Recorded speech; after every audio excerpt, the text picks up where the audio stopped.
El presidente Noboa dice que no otorgará salvoconducto al ex vicepresidente Jorge Glass, después de que el gobierno mexicano le otorgó asilo diplomático. Se tensan las relaciones entre Ecuador y México por declaraciones del presidente López Obrador sobre el asesinato de Fernando Villavicencio y la supuesta manipulación de la elección presidencial. La fiscal Diana Salazar dispone las últimas diligencias a una semana de que termine la instrucción fiscal del caso Metástasis y dispuso abrir archivos con información. 595,000 niños y niñas de 9 años serán vacunados contra el virus del papiloma humano para prevenir casos de cáncer. El primer clúster arrocero del país agrupa 300 piladores y 100,000 productores para producir más toneladas de arroz por hectárea y vender el excedente en el mercado internacional. Entre 6,000 y 9,000 ecuatorianos participarán en un estudio conjunto entre 3 universidades y el Estado para averiguar el nivel de plomo en la sangre. Ecuaterra explora la cordillera Chongón-Colonche, hogar de 33 especies de mamíferos nativos en 300,000 hectáreas de bosque. El noreste y centro de Estados Unidos soportó el tercer día consecutivo de mal tiempo con nevadas, lluvia y tornados. Televistazo estelar con Juan Carlos Aizprúa.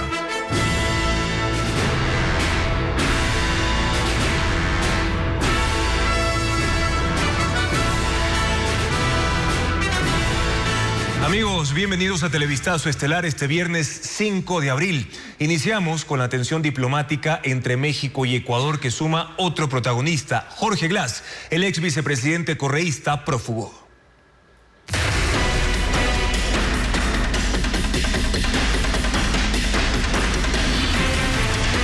México, ahora el lío es Glass. Pese a que México dio el asilo diplomático al ex vicepresidente Jorge Glass, casi 4 meses después de su entrada a la sede de ese país en Quito, el gobierno nacional responde que no otorgará el salvoconducto para su salida. Sin embargo, el mandatario mexicano Andrés López Obrador sostuvo que su gobierno seguirá protegiéndolo, informa Francisco Garcés. Andrés Manuel López Obrador otorgó asilo diplomático al ex vicepresidente ecuatoriano Jorge Glass, refugiado en la embajada de ese país en Quito desde el 17 de diciembre pasado. El mandatario mexicano aprovechó una de sus habituales ruedas de prensa matutinas para asegurar que Glass es un perseguido político. ¿Qué quería el gobierno de Ecuador? Que nosotros se lo entregáramos. Y nosotros no podemos hacer eso, porque México tiene una política exterior caracterizada por la protección a perseguidos y por el asilo. La Cancillería mexicana informó que en las próximas horas notificará al Estado ecuatoriano de la decisión de su gobierno y solicitará el salvoconducto para que Glass pueda dejar el país. La respuesta ecuatoriana no tardó. El Ecuador se mantiene firme en su posición. No existe una causal como para que el Estado mexicano le haya entregado el asilo político, porque se trata de una persona que tiene sentencia ejecutoriada por crímenes comunes.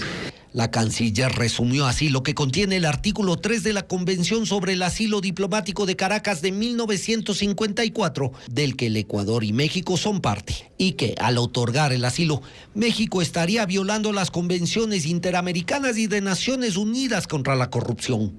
En los hechos, Glass tiene condena ejecutoriada. Su caso se parece al de Julian Assange, que estuvo refugiado en la embajada ecuatoriana en Londres y no pudo ser solucionado por la vía diplomática o política. Finalmente fue detenido y entregado a la justicia. Sin salida legal, Glass parece destinado a permanecer indefinidamente en la embajada mexicana en Quito. Jorge Glass enfrenta 2 pedidos de captura, uno para lo que le falta de la condena por los casos Odebrecht y sobornos, el otro por la investigación en el caso Reconstrucción de Manabí. Diego Puente con un recuento de los procesos. Jorge Glass ingresó a la Embajada de México en Quito el 17 de diciembre del 2023. Ese día expresó, según un comunicado de la delegación diplomática, temor por su seguridad y libertad personal. Glass acudió allí tras 1 año y 1 mes de haber dejado la cárcel 4 en Quito. No completó la pena de 8 años por participar en los entramados de corrupción de Odebrecht y sobornos. Ambas son sentencias en firme. Para salir de la cárcel, su defensa había presentado un recurso de habeas corpus alegando que el servicio de cárceles no entregó información que él necesitaba para solicitar que un juez unifique sus penas. El juez de Santo Domingo, Emerson Curipayo, acogió el recurso y ordenó su libertad, un fallo polémico que la Corte Constitucional echó abajo. Hoy ese juez está detenido y procesado en el caso Metástasis. Glass, ya en la embajada, solicitó la prelibertad por haber cumplido más del 40% de la pena unificada por los 2 casos de corrupción. Tras una accidentada audiencia donde Glass indicó a gritos no tener buena conexión a internet y estar en indefensión, la jueza Melissa Muñoz negó la prelibertad y ordenó su captura y retorno a la prisión para cumplir el tiempo que le queda de sentencia. Glass mantiene 2 procesos judiciales sin resolver. En enero, el juez Luis Rivera le dictó prisión preventiva por el caso Reconstrucción de Manabí. La fiscalía lo acusa de peculado por las obras tras el terremoto del 2016. También enfrenta una investigación por intimidación planteada por su ex asistente Soledad Padilla. La Fiscalía ordena las últimas diligencias en el caso Metástasis, que pronto terminará la etapa de instrucción. Una procesada entregó un dispositivo con información y se extraerán publicaciones de las redes sociales relacionadas con Ronnie Aliaga. Jacqueline Rodas amplía los datos.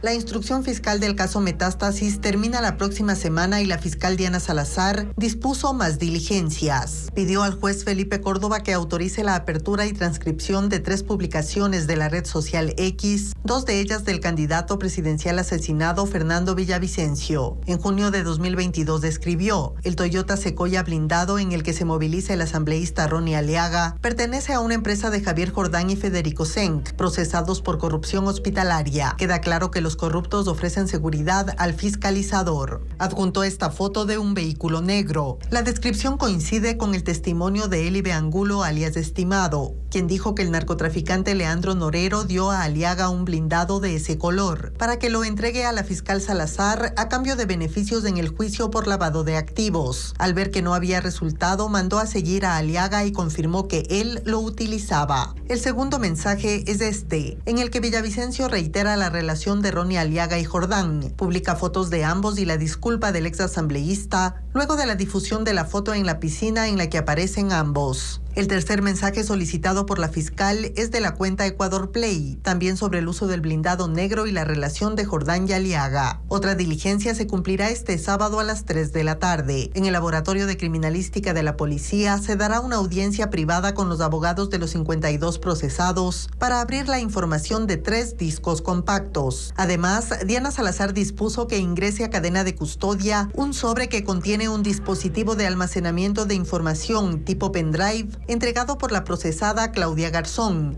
excomisionada de pacificación de las cárceles. Una contratista del Estado a la que el correísmo le adjudicó obras ayudó a Leandro Norero a justificar $6.5 millones. Luego de que el narco fue apresado, su equipo de abogados ideó un plan para debilitar la acusación por lavado de activos que había presentado la Fiscalía. Luisa María Heredia con el informe.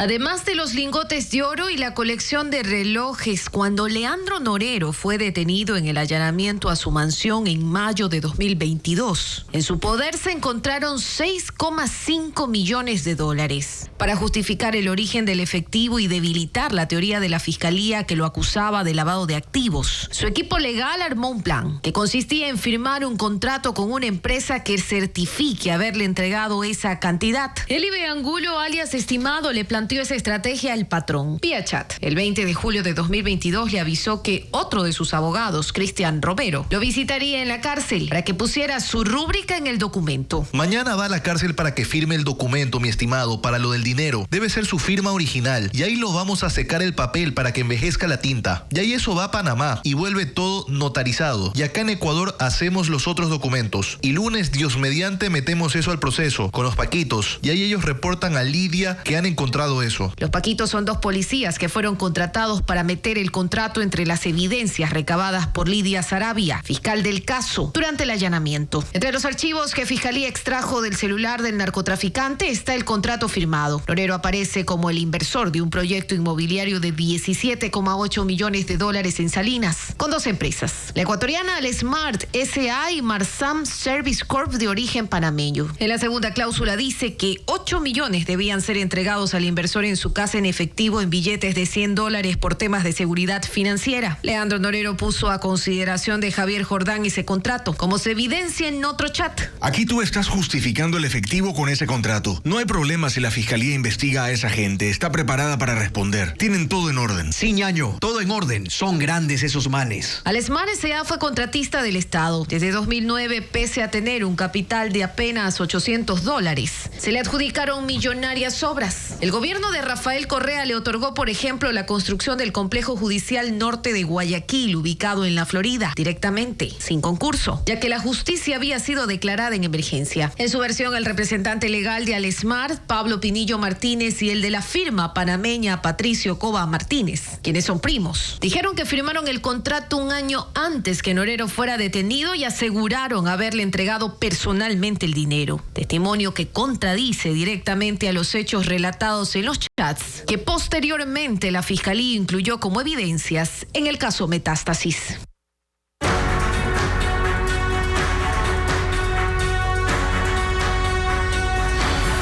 Caso Plaga.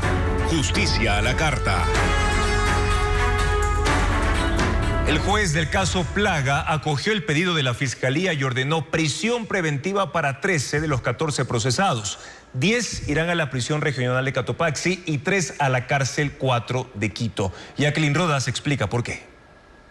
El juez anticorrupción y crimen organizado Willer Choes dictó prisión preventiva para 13 de los 14 procesados en el caso Plaga. Él consideró que hay riesgo de fuga y elementos suficientes de su posible participación en el delito de delincuencia organizada. Inicialmente los envió a la cárcel regional de Cotopaxi, pero los implicados alegaron que ahí su vida corre peligro. Solo aceptó los argumentos de Marco Coque y Hugo Arévalo, porque son policías activos. Los mandó a la cárcel 4 de Quito, al igual que a Lenin Vimos, identificado como la cabeza de la organización criminal, porque él ya cumplía prisión en esa cárcel y es parte del sistema de protección a víctimas y testigos en otra causa penal. A la secretaria judicial María José Lapo la dejó en libertad por estar embarazada. No puede salir del país y debe presentarse 3 veces por semana ante la autoridad. En su fallo, el juez hizo un relato detallado de los pagos de miles de dólares que hubo entre los abogados, funcionarios penitenciarios, familiares de presos y procesados del caso Metástasis. Hay evidencia, según dijo, de otros delitos como lavado de activos y prevaricato en el caso de los jueces que concedieron acciones constitucionales y boletas de libertad irregulares. También leyó chats extraídos de los teléfonos celulares de los implicados, en los que hay mensajes sobre transferencias bancarias realizadas antes y después de los fallos negociados, sorteos de causas, ayudas en los juzgados e incluso intercambios directos entre jueces y las personas beneficiadas por sus sentencias. El Consejo de la Judicatura informó que entre los 14 procesados ha identificado a 7 funcionarios judiciales. 4 de ellos ya fueron destituidos y 3 siguen en funciones. Les aplicarán acciones administrativas. Tercer día consecutivo de mal tiempo en Estados Unidos. Una tormenta azota el noreste con nevadas, lluvia y fuertes vientos. También hay pronóstico de más tornados en el centro del país. Telemundo con el informe. El tiempo severo no se detiene. Son 3 días consecutivos donde millones de personas han estado bajo la furia de una poderosa tormenta que ha llegado en forma de lluvia, nieve y fuertes vientos. Hasta la Estatua de la Libertad sintió el impacto de una descarga eléctrica. En Nueva York, vientos destructivos arrancaron árboles de raíz que aplastaron automóviles estacionados. 2 personas murieron en Pensilvania bajo estas circunstancias. El caos se vive también en los aeropuertos, que están con más viajeros que lo normal. Muchos están regresando de Spring Break o se preparan para viajar para ver el eclipse de sol desde un mejor lugar. Miles de pasajeros han quedado varados por cancelaciones, principalmente en Boston, Nueva York y Nueva Jersey. Mi marido tenía que viajar y le han cancelado 3 vuelos ya. Ahora la tormenta en plena primavera deja cubierto bajo nieve el área de Nueva Inglaterra, donde esperan recibir en 2 días más nieve de la que se recoge en todo el mes de abril. Miles de personas en Teherán, capital de Irán, asistieron al sepelio de los oficiales militares que murieron en el ataque de Israel contra el consulado iraní en Damasco, en Siria. El comandante de la Guardia Revolucionaria iraní dijo que Israel no podrá escapar de las consecuencias de sus actos, elevando así la tensión en Medio Oriente. Informa Pedro Jiménez. Las calles de Teherán se llenaron con decenas de miles de personas con un doble motivo: acompañar el cortejo fúnebre de los 7 fallecidos en el ataque israelí y conmemorar la jornada anual de solidaridad con la causa palestina, establecida desde 1979 y que se celebra el último viernes del mes sagrado del Ramadán como día de todos los musulmanes. La multitud gritaba muerte a Israel, muerte a Estados Unidos, y quemaron banderas de esos países en momentos en los que el régimen de la República Islámica de Irán ha anunciado represalias por el ataque con misiles que Israel lanzó el lunes en contra del consulado iraní en Damasco. Ahí murieron oficiales militares a los que Israel acusa de dirigir operaciones de abastecimiento de armas para la guerrilla libanesa de Hezbollah, a la que combate al mismo tiempo que se enfrenta con milicianos de Hamas en la Franja de Gaza. El general Hossein Salami, comandante del cuerpo de la Guardia Revolucionaria de Irán, dijo que Israel no se puede escudar en actos diabólicos y que no podrán escapar a las consecuencias. Mientras que el primer ministro de Israel, Benjamín Netanyahu, ha dicho que responderá contra todo aquel que les haga daño, ratificando su posición en la lucha contra los grupos a los que cataloga como terroristas, aunque está sometido también a la presión de la comunidad internacional por el alcance y la grave situación humanitaria generada por la guerra en Gaza.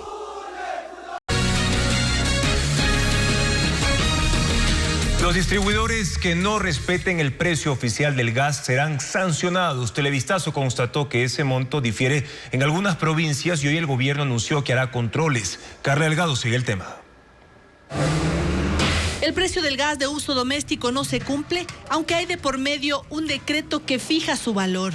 Esta mañana en Cuenca, en este centro de abastos, el costo de un tanque estaba por encima del precio de $1.65. Pero cobran a 1.70. Yo sí pienso que es un abuso, que no hay control sobre este asunto. Cada quien hace lo que quiere. Mientras que en Ambato, en los centros de acopio, por ahora se respeta el incremento de 5 centavos, aseguran los distribuidores. En esta ciudad se evidenció que gran parte de los usuarios compraron los tanques directamente en los depósitos, porque reconocen que el precio a domicilio se elevó considerablemente. Pero sin embargo hay otras personas que sí quieren exagerar. Cobran $3.50 y ya no sería lo justo ni lo correcto. En Quito, los representantes de la Asociación de Distribuidores de Gas denuncian que los centros de acopio el incremento por cada tanque es de 8 centavos.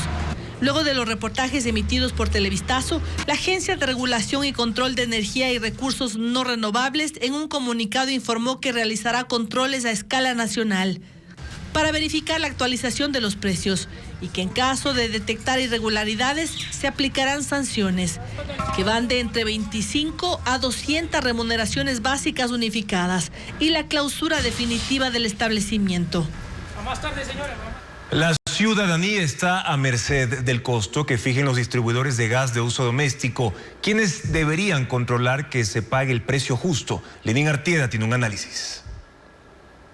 Cuando el precio del gas era de $1.60, los distribuidores que entregan el gas a domicilio cobraban al menos el doble. Ahora que el gas oficialmente cuesta $1.65, resulta que los distribuidores coinciden en que se debe cobrar 25 centavos más. Es decir, $3.45 en el mejor de los casos. Pero hay sectores del país en donde incluso se cobra más. La pregunta es, ¿quién regula lo que cobran los distribuidores? Y la respuesta es nadie. La Agencia de Regulación y Control Hidrocarburífero señala que sus regulaciones y controles llegan hasta los depósitos, pero que el valor que se estipula por distribución domiciliaria es algo que depende de la oferta y la demanda. Según la norma, la Superintendencia de Competencia Económica, que antes se llamaba Superintendencia de Control del Poder del Mercado, tiene como facultad prevenir, prohibir y sancionar acuerdos colusorios, así como las prácticas desleales, siempre propendiendo hacia la eficiencia en los mercados, el comercio y el bienestar general de los consumidores. ¿Son ellos entonces, en este caso, los encargados de proteger al ciudadano? La respuesta otra vez es no. porque, aunque normativamente pueden intervenir sobre toda actividad de intercambio de bienes y servicios dentro del mercado, señalan que, al ser el de la venta de gas un mercado regulado con precios oficiales, eso ya está fuera de sus competencias. Así, el ciudadano se encuentra a merced de lo que quieran cobrar los distribuidores de gas a domicilio bajo supuestos económicos y márgenes de ganancia que nadie regula. Porque no les compete, dicen, aunque hay quienes creen que es, porque no les interesa. 3 universidades de Guayas, en alianza con el Ministerio de Salud Pública, iniciarán un estudio para determinar la presencia de plomo en el organismo de los ecuatorianos. La toma de muestras de sangre empezará la próxima semana. Luis Alfredo Zúñiga explica cómo se lo hará. Este año se iniciará por primera vez un estudio para determinar cuál es el nivel de plomo presente en la sangre de los ecuatorianos. De esto se encargarán 3 universidades que este viernes firmaron un acuerdo con el Ministerio de Salud y el Instituto de Investigación en Salud Pública, INSPI. La alianza surgió luego de que instituciones de educación superior expusieron sus resultados particulares de la presencia de metales pesados en diversas muestras de leche, canela, arroz y otros productos. Se ha decidido aprovechar la infraestructura de la academia. La Escuela Politécnica del Litoral ESPOL y la Universidad Politécnica Salesiana pondrán sus laboratorios y los investigadores para analizar las muestras y procesar la información estadística. Contamos con equipos, infraestructura valorada en más de $2 millones que van a servir para garantizar que los estudios sean los que la sociedad necesite conocer. En tanto, la Universidad Bolivariana del Ecuador se encargará de la toma de muestras junto con el Ministerio de Salud. Esta actividad iniciará la próxima semana a escala nacional, seleccionando personas de hasta 25 años. Tenemos una población más o menos de entre 6.000 a 9.000 análisis que vamos a hacer y la idea es que se pueda hacer en personas que no tengan ninguna comorbilidad adicional para que no haya ninguna alteración del resultado. Tomará un año tener los resultados y en ese tiempo las universidades se certificarán por el Servicio de Acreditación Ecuatoriano para hacer otras investigaciones que sean válidas, ya que las que se han expuesto hasta ahora de manera particular no han sido acogidas oficialmente. Para ver si es verdad o no es verdad que tenemos una alerta por plomo en sangre en nuestros niños. El ministro de Salud, Franklin Encalada, reconoció las limitantes que tienen el INSPI y la Agencia de Regulación, Control y Vigilancia Sanitaria ARCSA y que es necesario el aporte de la academia, mientras esperan los recursos para mejorar a estas entidades, pero no especificó tiempos ni montos. Una campaña masiva de vacunación contra el papiloma humano comenzará en un mes. ¿Quiénes serán inmunizados? Carla Delgado tiene la respuesta. En mayo y junio, niñas y niños de 9 años serán vacunados para prevenir el virus del papiloma humano. El Ministerio de Salud anunció que la inmunización se hará en las escuelas del país e incluirá a 595,000 menores. La inversión estatal será de $13 millones. La campaña se extenderá a las niñas que no pudieron vacunarse durante la pandemia. Es el primer año que el ministerio vacunará a los niños. Es necesario, según la directora nacional de inmunizaciones del Ministerio de Salud, para cerrar el círculo de contagio. Los niños son el transmisor del papiloma. Si bien es cierto, ellos no desarrollan en gran medida el cáncer, sin embargo, ellos son quienes transmiten. Y si ellos están protegidos, nuestras niñas también. Esta vacuna es cara en un centro médico particular. Vale más de $100, pero el ministerio dice haberla priorizado por pedido de los padres y porque aplicarla a los 9 años es ideal para prevenir la enfermedad. Cuando los niños y niños previo al inicio de la vida sexual activa se coloca la vacuna, nosotros podemos prevenir que desarrollen cáncer de cuello de útero a las niñas. Se ha comprobado, según la autoridad sanitaria, que la inmunización disminuye el efecto agresivo que provocan las cepas 16 y 18 causantes del cáncer. Durante un estudio practicado a 98,000 mujeres en el país, entre diciembre del año pasado y marzo de 2024, 8,000 resultaron positivas para el virus. El papiloma humano es la 4ª enfermedad maligna en la mujer según la Organización Mundial de la Salud. Los casos de dengue crecen de manera acelerada en el país. 9.000 en un mes y la cifra de fallecidos se ha duplicado. El Instituto Nacional de Investigación en Salud Pública confirmó que en Ecuador ya circulan los 4 tipos de dengue, generando más contagios, como lo informa Luis Alfredo Zúñiga. Hasta el 1 de abril en Ecuador se registran 17.043 casos de dengue. La cifra es preocupante, ya que un mes atrás eran 8.018. Es decir, que hay 9.025 más en apenas 30 días. Manabí es la provincia más afectada. En un mes pasó de 1.194 casos a 2.626. Le sigue Los Ríos, que subió de 1.083 a 2.410. Y Santo Domingo de los Áchilas, donde de 1.365 pasó a 2.255 casos. En esta última provincia hay 218 personas con dengue hemorrágico. Ciudadanos hacen mingas para eliminar criaderos de mosquitos, mientras en hospitales se reporta a diario un número mayor de pacientes con síntomas como fiebre, malestar y escalofrío. El número de fallecidos también incrementó a 18, 5 en Guayas, 4 en Los Ríos, 3 en El Oro, 2 en Sucumbíos y 1 en Napo, Esmeraldas, Loja y Manabí. El Centro de Referencia Nacional de Vectores del Instituto Nacional de Investigación en Salud, INSPI, confirmó la circulación de los 4 tipos de dengue en el país, aumentando las posibilidades de contagio. Las lluvias de la temporada invernal, la acumulación de agua, el aumento de la temperatura y la humedad también generan más casos. Los precios de los repelentes se disparan en Argentina en medio de un brote de dengue de nivel histórico. Los habitantes compran con desesperación productos contra los mosquitos mientras se incrementan los casos y las muertes por la enfermedad. Los argentinos del norte y del este del país se apresuran a las farmacias, supermercados y bodegas para comprar repelentes e insecticidas debido al incremento de casos de dengue.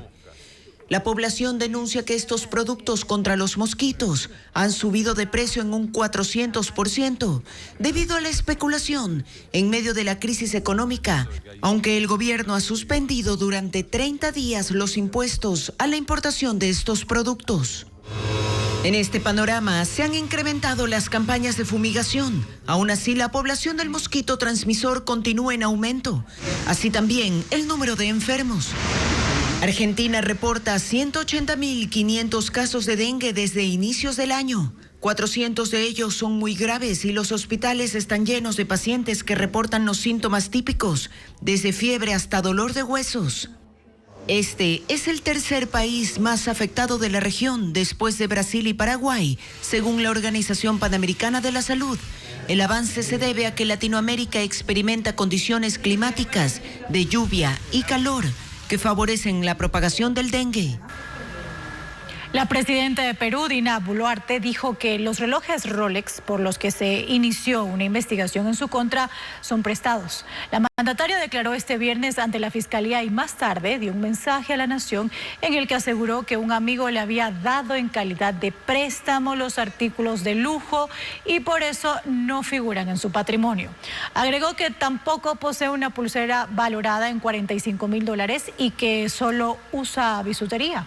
La gobernante peruana es acusada de enriquecimiento ilícito por tener joyas de alta gama y depósitos de origen desconocidos por $1.100.000.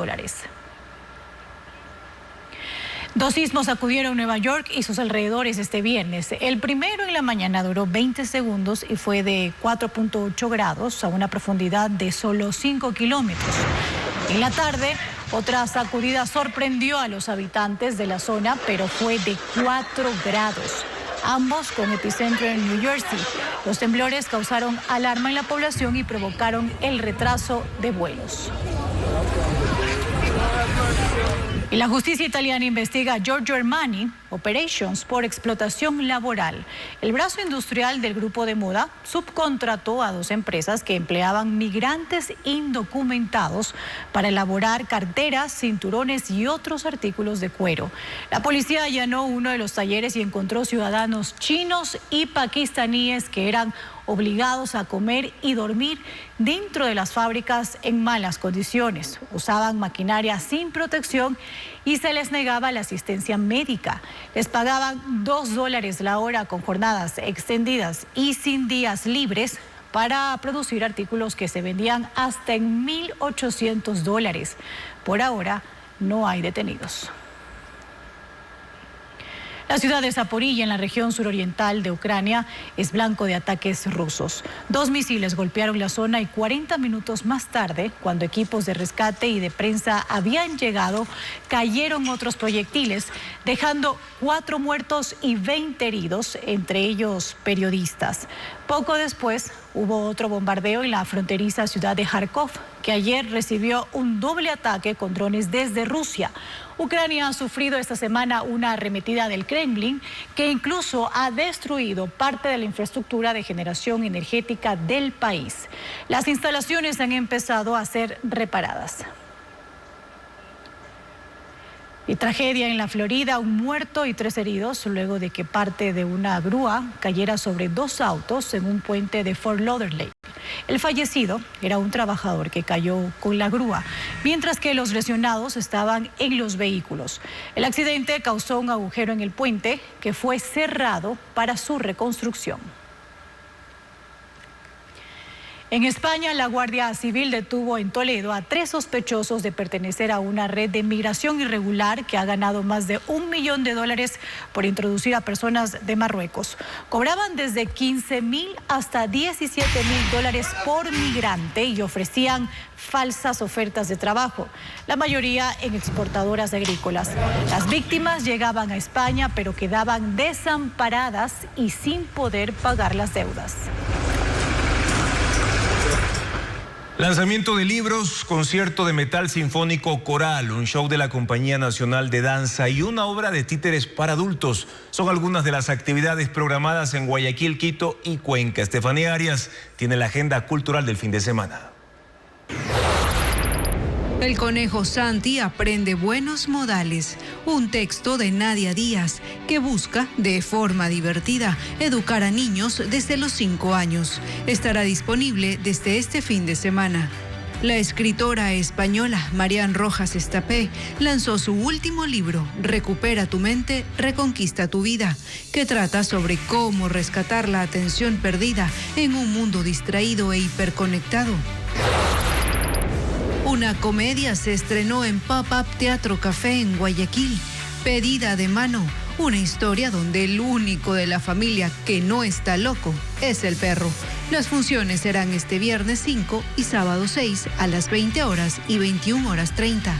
En el ático de Casa Toledo, en Quito, se presentará la mini obra Barry Potter, en la que 2 amigos se enfrentarán en un juego. Las funciones serán este viernes 5 y sábado 6 a las 19:30. El colectivo Tilín Tintero presentará una obra de títeres para adultos, Eufemia, este viernes 5 a las 19 horas en la Sala Continuum en Cuenca. La exposición antológica del artista Ramón Gortaire está abierta en el Centro Cultural Puse en Quito hasta el 19 de abril, de lunes a viernes de 9 de la mañana a 7 de la noche. El ingreso es libre. La tercera edición del concierto Metal Sinfónico Coral será este sábado 6 en el Teatro México en Quito. Este subgénero del rock comenzará a las 17 horas. La Compañía Nacional de Danza presentará este viernes 5 La Consagración de la Primavera, un show que cuenta con la actuación del elenco contemporáneo. Será en Quito a las 19 horas.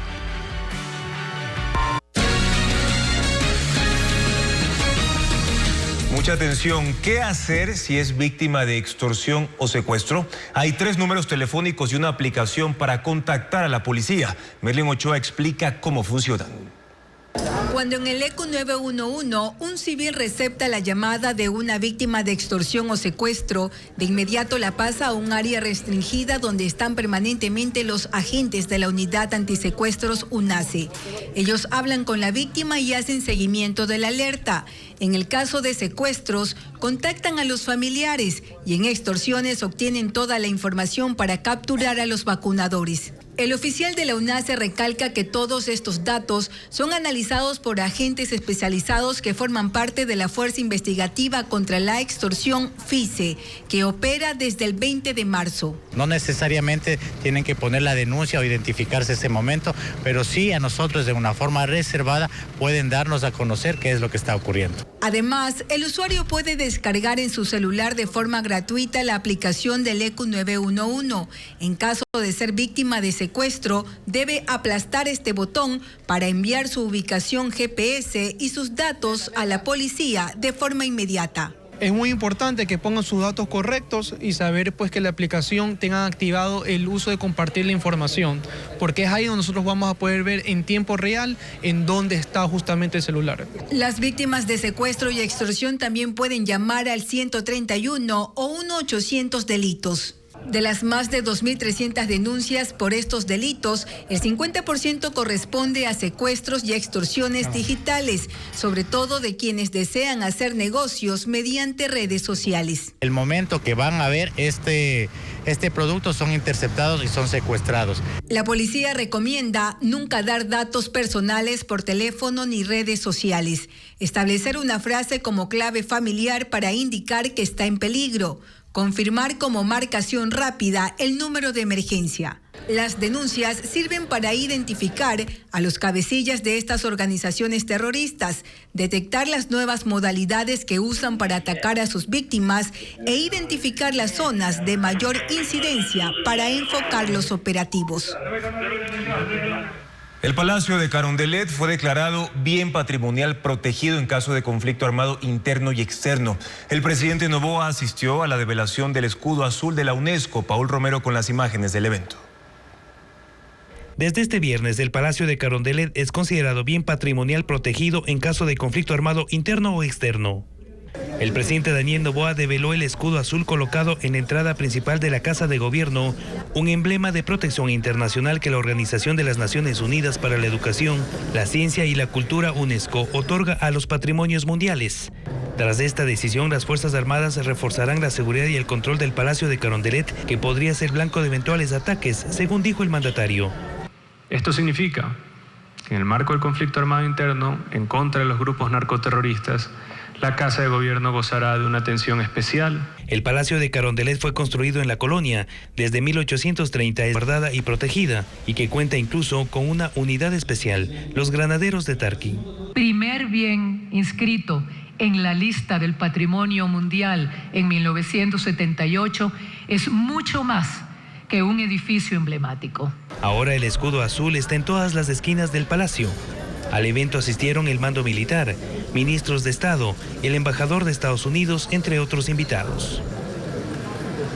Las nuevas autoridades del Consejo de Participación Ciudadana incluyeron entre sus prioridades la designación de los nuevos miembros del Consejo Nacional Electoral. Preguntaron al procurador si deben renovar solo a 2 consejeros o a todos. Patricio Díaz informa. El Consejo Nacional Electoral debió haberse renovado parcialmente en 2021. 2 de sus miembros debían ser reemplazados, pero el Consejo de Participación Ciudadana no avanzó en la designación durante casi 3 años. Sus problemas internos, acciones de protección contra el concurso y las elecciones y consultas populares fueron la justificación. Había el temor, además, de que al estar en periodo electoral, una renovación pueda entenderse como interferencia, lo que es sancionado con destitución.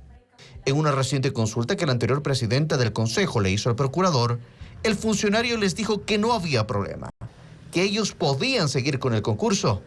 Pero luego surgió otra inquietud. En noviembre de este año, los otros 3 consejeros deben ser reemplazados también. Y en el Consejo de Participación se cree que deben ser designados en un solo concurso. No 2, sino los 5 integrantes del CNE. Lastimosamente, dentro de un mismo año calendario, un mismo año fiscal, tenemos 2 concursos que podrían estar en paralelo, erogando doblemente gasto, doblemente tener una veeduría ciudadana, tal vez tener 2 comisiones ciudadanas de selección. Volvieron a consultar al procurador para ver si es posible unir los 2 concursos.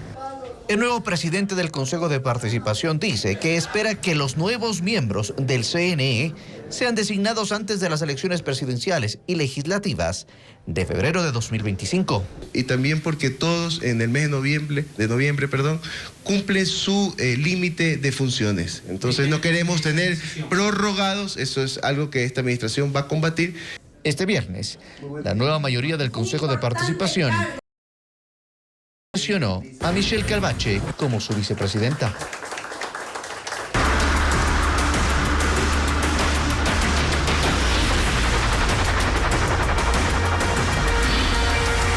Consulta, una campaña apática.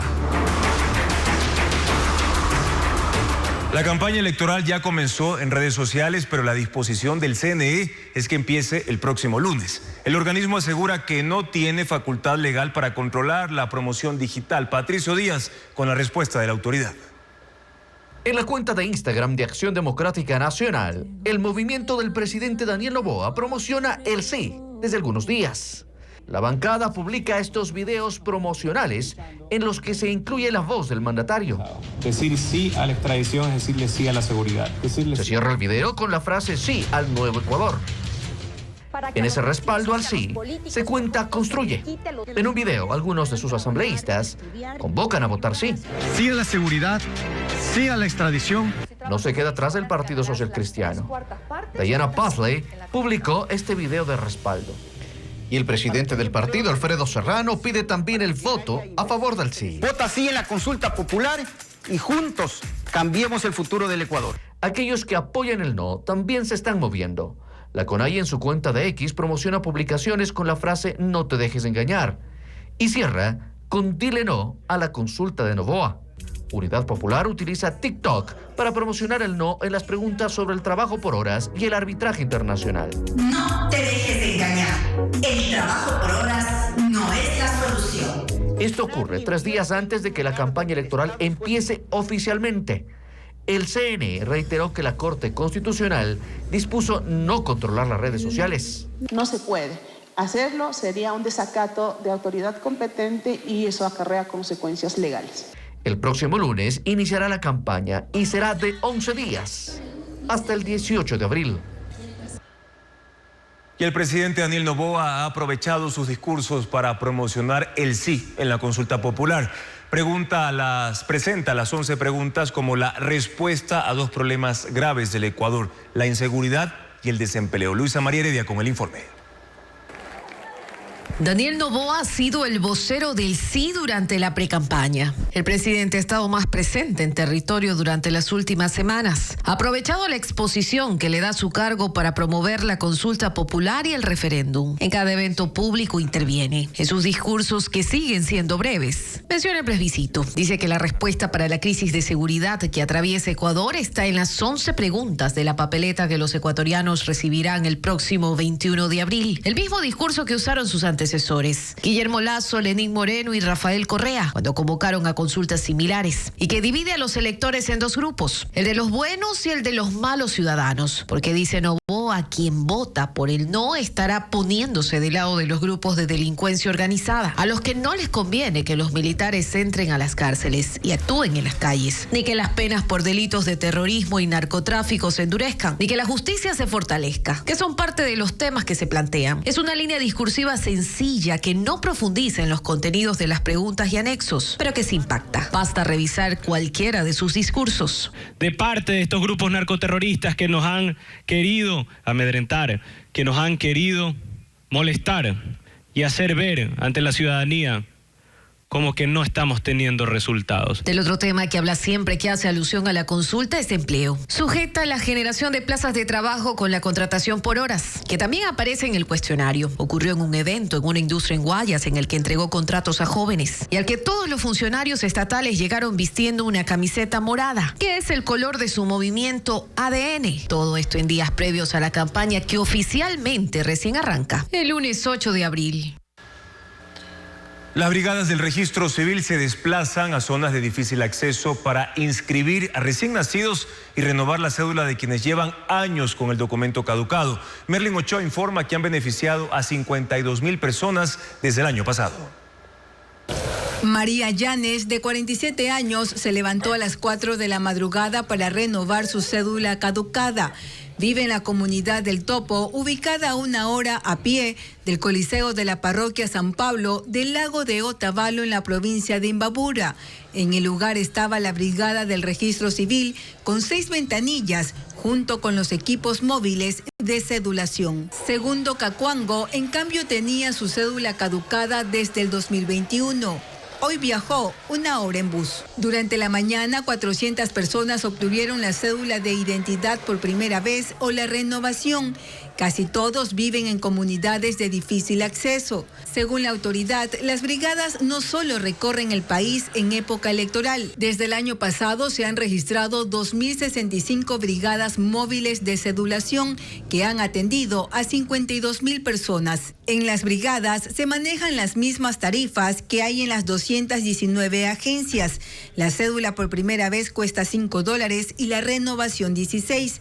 Para personas con discapacidad es gratuito. La inscripción de nacimiento para menores de 17 años tampoco tiene costo. Ecuador tendrá más asambleístas en el año 2025. En las elecciones seccionales del próximo año se elegirán 151 asambleístas, 14 más que la actual Asamblea Nacional. Esta información la dio a conocer esta tarde el Consejo Electoral en un boletín de prensa. La razón de este aumento son las cifras arrojadas por el último censo de población y vivienda de 2022 respecto al incremento de la población en el país.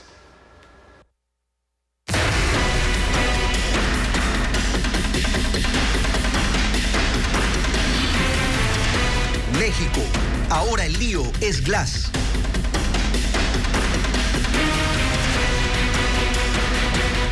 El presidente mexicano Andrés López Obrador dijo que no actuará en contra de la delegación diplomática ecuatoriana en su país y no se afectarán las relaciones entre ambos estados después de que Ecuador declaró persona no grata a la embajadora de México, Raquel Serur.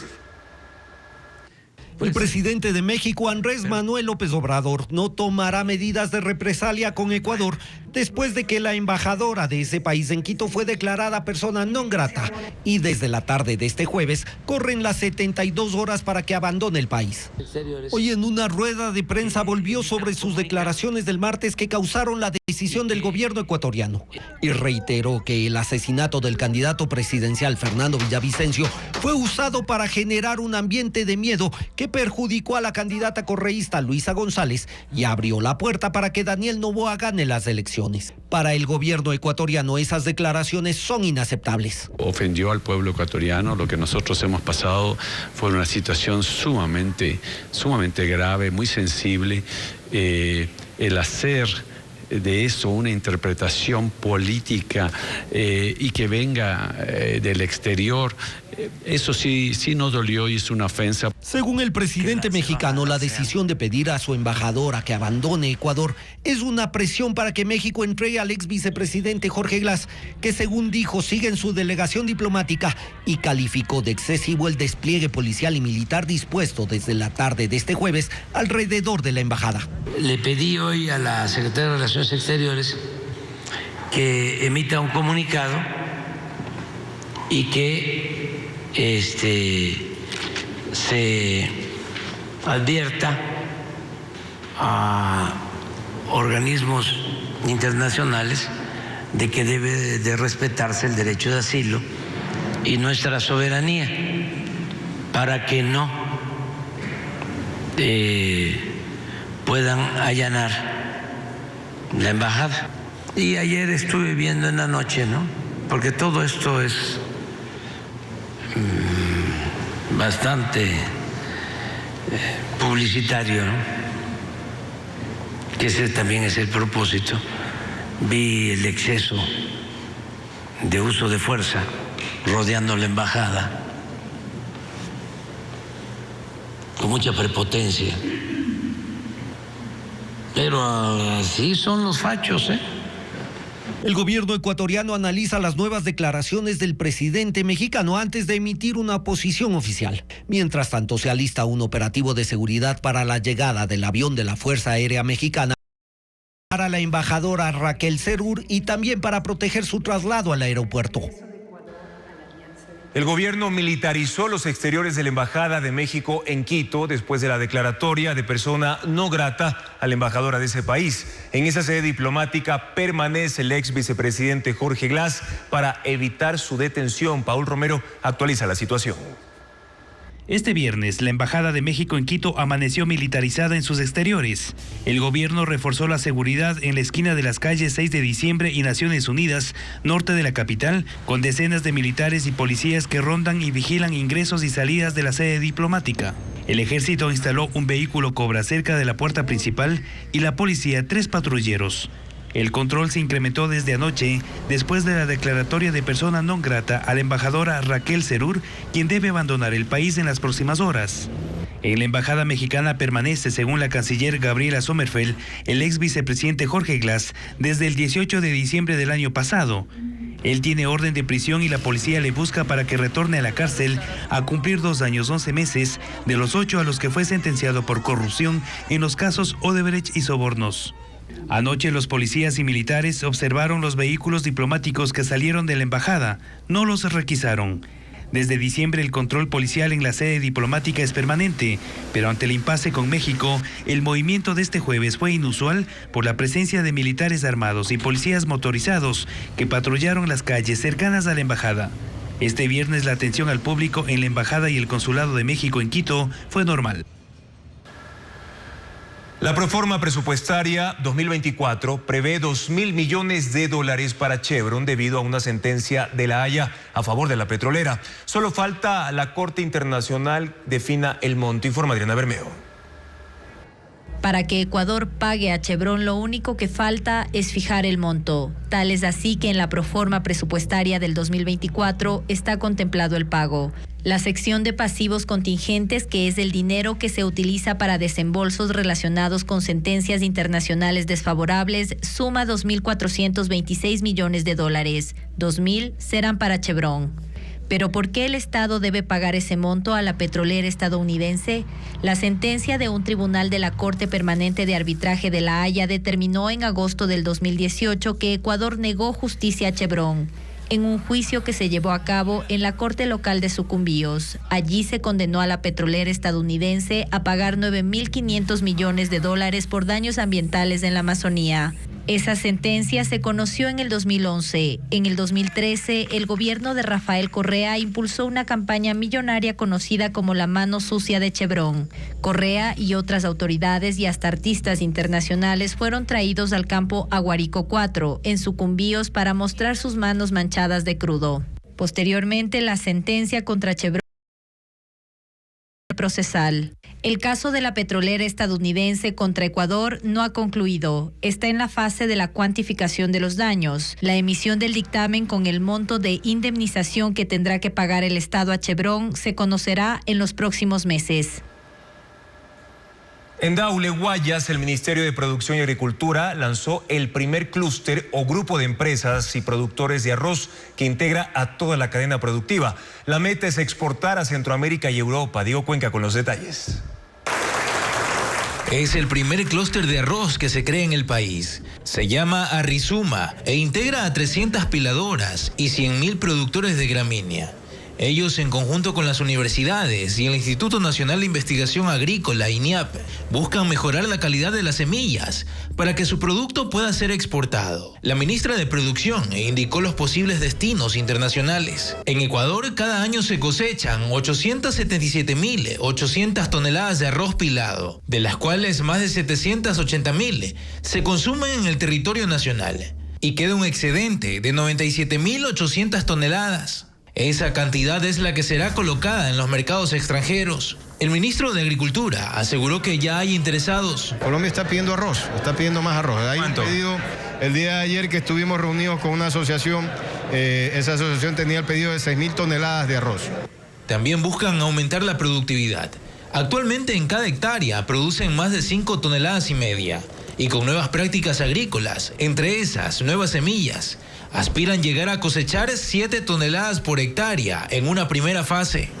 Pero hay temas por resolver en el campo, porque 1.563 productores no tienen el capital para levantar 8.000 hectáreas afectadas a causa del fenómeno del Niño. Las autoridades de gobierno no tienen claro cómo será el proceso de financiamiento, pero indicaron que están buscando cómo hacerlo con Ban Ecuador. Además, contemplan dar educación financiera para convertirlos en sujetos de crédito. Y por eso que es parte del clúster también las empresas proveedoras de insumos, de maquinaria agrícola, que nos van a ayudar a bajar costos y a ser más productivos y obviamente más competitivos. Ese es el primer clúster arrocero, que se suma a otros 18 que existen en el sector productivo del país. Entre los beneficios de tener un préstamo hipotecario con el BIES está el canje de millas. Para obtenerlo es obligatorio realizar un registro en la página web de la aseguradora. Menos del 7% de usuarios ha cumplido con el trámite. Adriana Bermeo explica cómo hacerlo. Las personas que compran una casa financiada con crédito hipotecario del BIES tienen derecho a beneficios adicionales, algunos de ellos desconocidos para los usuarios. Los créditos otorgados por el Banco del IES tienen el servicio de Hispana de Seguros que cubre los valores del préstamo en caso de muerte, incapacidad o enfermedad catastrófica del titular, pero que también permite obtener millas por cada dólar pagado al BIES. De los 245.773 préstamos hipotecarios activos que tiene el Banco del Seguro Social, menos del 6% de usuarios ha activado este beneficio. La razón es que no conocen sobre él y no funciona de forma automática. Para obtenerlo, es obligatorio registrarse en la página de Hispana de Seguros. Las millas solo se empiezan a sumar una vez que se cumple con un trámite. Los pagos anteriores a este no se registrarán. El proceso implica ingresar a la página www.hispanadeseguros.com activa millas. Las millas se acreditarán en aproximadamente 3 semanas y se pueden canjear por tickets aéreos, hoteles, alquiler de autos, restaurantes, compras en Amazon y productos del catálogo de la aerolínea. El seguro de los créditos hipotecarios del BIES también cubre daños por desastres naturales y explosiones.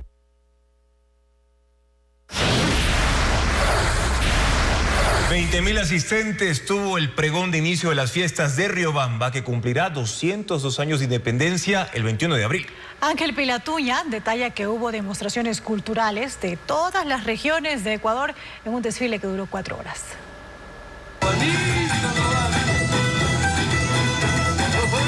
Al ritmo del San Juanito, música tradicional del pueblo puruá, arrancó el Raimichay, el pregón de inicio de fiestas por los 202 años de independencia de Riobamba, capital de Chimborazo. El recorrido empezó en el norte de la ciudad. A lo largo de 12 cuadras, 30 delegaciones de bailarines expusieron algunos de los ritmos típicos de las 4 regiones del país, como el baile del macheteo montubio, la bomba del chota, morena boliviana y danzas andinas. Otro grupo de 30 bailarines protagonizó el espectáculo Ecuador Multicolor, luciendo trajes con los colores de la bandera nacional. El pregón, que se realizó por primera vez en Riobamba, duró 4 horas. Aproximadamente 20,000 asistieron a la cita. Todo el mes de abril vamos a estar disfrutando en una fiesta permanente. Eso significa el Raimichay. El trayecto concluyó pasada las 10 de la noche en el sector de la tribuna, donde cada delegación tuvo una presentación en solitario.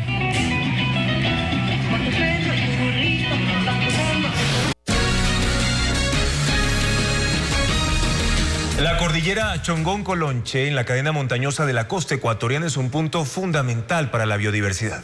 En sus más de 300.000 hectáreas de bosque viven 33 especies de mamíferos nativos. Las imágenes en Ecuaterra.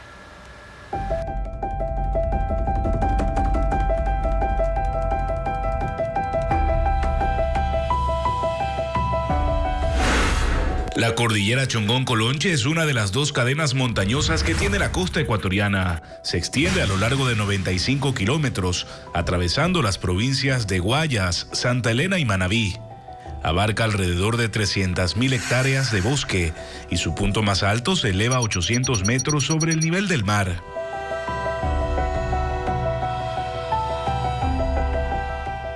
Su particular mezcla de clima húmedo tropical y laderas de bosque seco bañadas con la brisa del Pacífico la convierten en un punto caliente para especies como los ocelotes o tigrillos, los saínos o cerdos salvajes.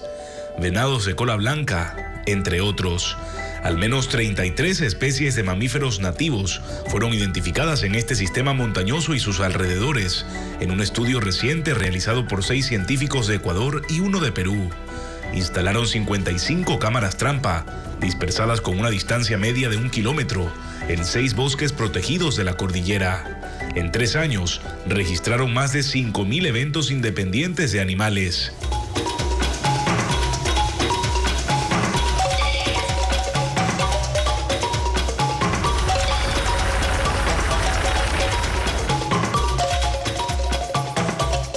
La riqueza natural de la cordillera se evidencia en esta interacción entre zorros sechura. Incluso se puede ver a uno de ellos con una presa en su hocico. Se logró captar a un mono aullador en primer plano, o a este curioso mono capuchino que se empina. Incluso pudo observarse la actividad nocturna de cuzumbos, zarigüeyas, coatíes de cola anillada y conejos de daule saliendo por las noches. Cristian Barros Díaz, investigador principal del estudio, destaca que entre los hallazgos más emocionantes estuvo la presencia de nutrias en el área natural de recreación El Guayacán, en la provincia del Guayas. La nutria fue porque no ha sido reportada realmente con anterioridad para la cordillera Chongón-Colonche, siempre ha sido reportada para la parte de cuerpos de agua grande, por ejemplo el río Guayas o la parte por Isla Santay. Aunque los comuneros nos decían que años atrás, inclusive en Loma Alta, había esta especie. Pero debido a la deforestación y el tema de invasiones, cacería, han dejado de registrarlo. La presencia animal indica que aún hay zonas con agua limpia y abundante vegetación en la cordillera. Sin embargo, su hábitat está amenazado por la minería, la ganadería, la expansión urbana y la presencia de perros y gatos domésticos que compiten por espacio, alimento y pueden transmitir enfermedades a las especies silvestres. En vista del peligro, un estudio recomienda un plan de manejo integral para la cordillera que incluya la creación de un corredor ecológico que atraviese el país y conecte con la zona del Chocó andino. Darle un mayor grado de protección, más allá de bosques pequeñitos, bosques protectores, y darle un nivel de legalidad de corredor ecológico. O que se declare a Chongón-Colonche como reserva de biosfera, un estatus de protección internacional para preservar este patrimonio natural. Este sábado se pronostican índices de radiación entre altos y muy altos en todo el país. Además, el INAMI aconseja evitar la exposición prolongada al sol entre las 10 de la mañana y las 3 de la tarde. Gracias por su sintonía y confianza de siempre, amigos. Televistazo regresa mañana a las 7 de la noche en su emisión de fin de semana. También las noticias a toda hora en ecuavisa.com. Información siempre actualizada, minuto a minuto. Excelente fin de semana. Buenas noches.